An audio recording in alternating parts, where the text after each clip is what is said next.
first just briefly describe some of the other things I'm interested in and how this fits in. So a lot of what I've worked on is called, at least I call it, exact asymptotics, which refers to using AMP theory or Gaussian comparison inequalities to derive very precise predictions for the error of various high-dimensional regression estimators.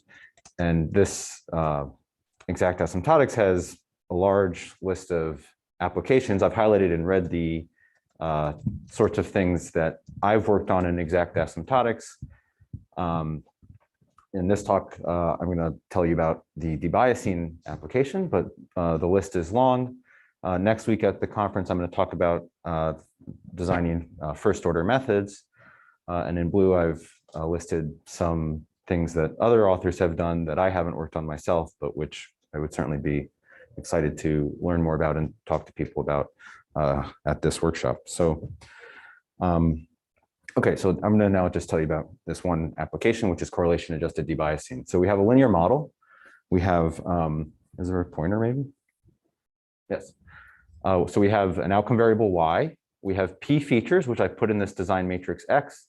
And we have one feature, which I've put in this vector W. Mathematically, there's no difference between W and X. I've just given W a different name because in this talk, I'm going to be interested in estimating the particular coordinate of the unknown parameter vector, which corresponds to the covariate W. So this is just reflective of my interest as a statistician. And I'm going to try to consistently estimate beta in a proportional asymptotic. So n and p are going to go to infinity. Their aspect ratio is going to converge to a non-trivial constant. And I'll make a random design assumption, which is that the covariates are jointly Gaussian. And I'm going to introduce some new notation. So there's no new assumptions here. I'm just going to regress the sort of special feature W on the remaining features X. Because things are jointly Gaussian, that satisfies a linear model with linear model parameter gamma, which is going to play a large role in what I tell you about. And this I'll call the covariate model parameter, and theta I'll call the outcome model parameter. Okay, so the first thing that you might think to do is to use the lasso. So we're going to estimate both beta and theta, the full unknown parameter vector using the lasso, and then just extract the coordinate beta from that estimate. And this does quite badly. So in this simulation, I'm choosing the outcome model and covariate model parameters in a particular way. There's sort of the signal strength is denoted by mu and the sparsity is denoted by S. And on the x-axis, I've plotted the signal strength. And you see that for very strong signals and very sort of denser vectors, so here about 20% of the coordinates are non-zero, we get a very large bias in the estimate of beta. So the dotted line shows you the true value of beta. And okay, there's a substantial degradation in the performance of the lasso for estimating the single coordinate when you have very complex, strong signals. And indeed, you can show, though I don't actually know a theorem that states this, but it's pretty easy to show, and I think it's sort of implicit in a lot of analyses, that the error in estimating beta can be as large as sigma squared root of s log p over s over n, which in a proportional asymptotics is order 1.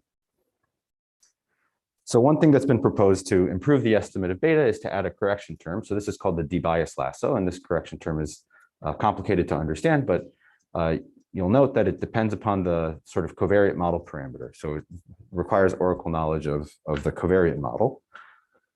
And it does well. So here I've done the same simulation, and it, at least in this simulation, appears to have eliminated the bias across signal strengths and complexity levels of the unknown parameter.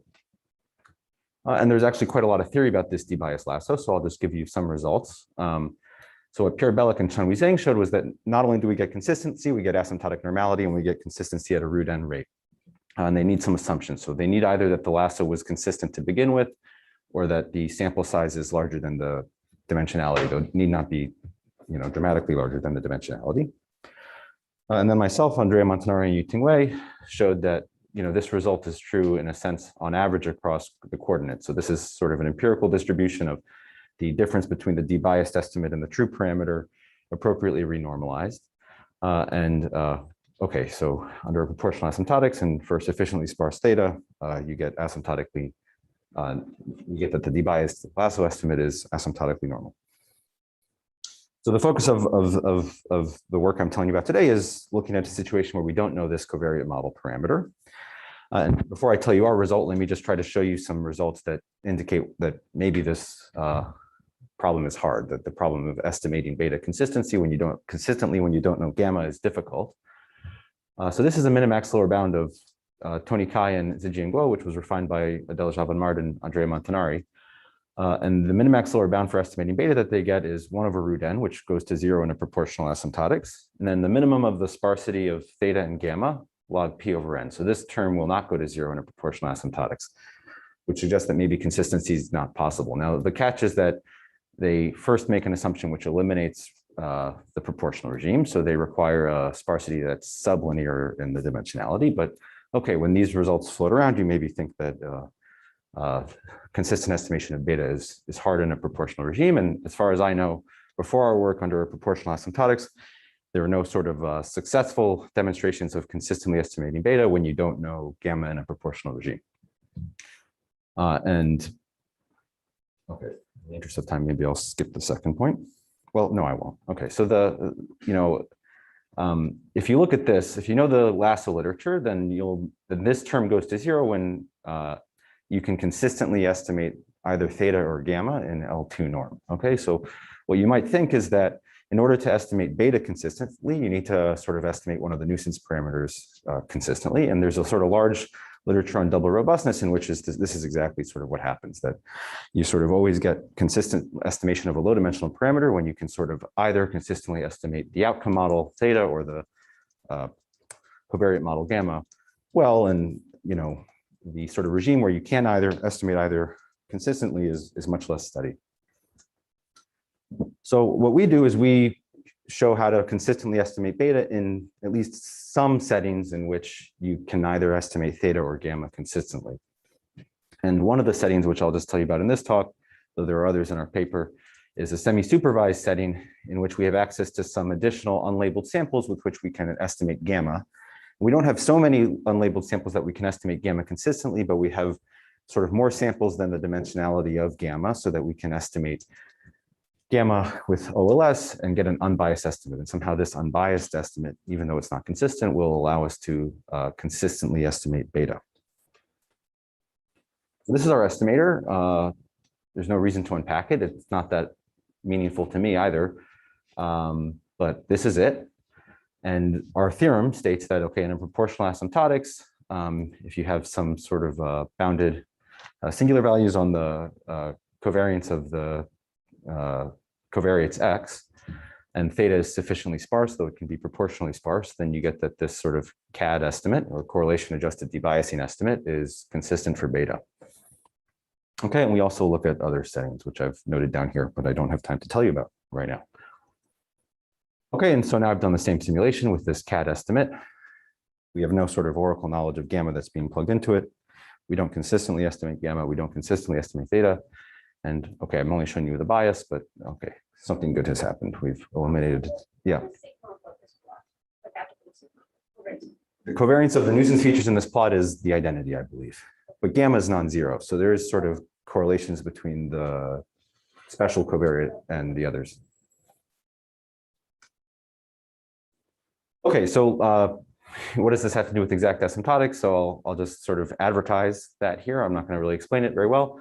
Turns out that analyzing this problem and this CAD estimator involves or can be reduced to studying sort of the joint behavior of two simultaneous regression estimates from two sort of linear models that are coupled together. So here I have sort of two outcome variables, y2 and y1, both of which are generated from some distinct linear model using the same covariates X. And I'm going to estimate them simultaneously using the same data. And what sort of a standard exact asymptotics would give you is some marginal results. So for example, you might be able to get a very precise prediction about what the limiting value of the norm of the residuals is, or what the limiting L2 estimation error is. And what we need in this paper, and one of the tools that we develop, is sort of a joint exact asymptotics, which allows you to also get at the joint behavior of two different estimators from coupled linear models. So these are sort of quantities which are not accessible from standard exact asymptotic or existing exact asymptotic results. The only paper I know of prior to ours, which looked at some sort of joint exact asymptotics, was this one by Mondelli, Trompolidis, and Venkataramanan. And anyway, this is really just an advertisement. So if anyone wants to hear more about this, then I'd be interested in talking to you. And that's it.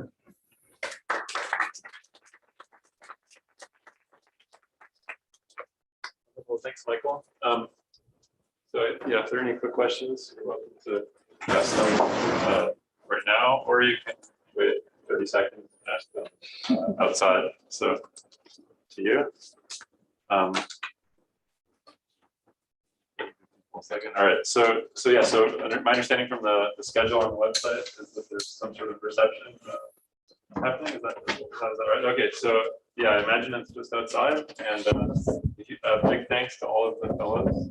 We're really excited to have you.